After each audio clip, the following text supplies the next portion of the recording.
Morning guys, pag-usapan natin uli yung mga vlogger dito sa New Zealand na puro laging sinasabi maganda dito sa New Zealand, ah, magandang view, maraming pwedeng puntahan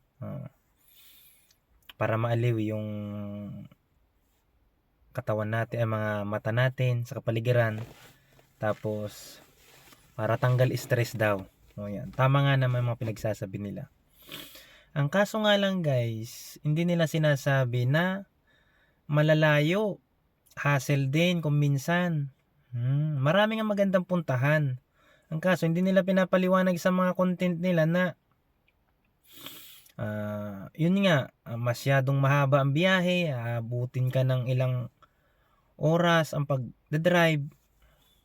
Kung minsan nga, para ka lang makapunta ron, mag-aeroplano ka pa eh. Ganun. Maganda man, maraming magandang punta ng kaso malalayo. Ganon.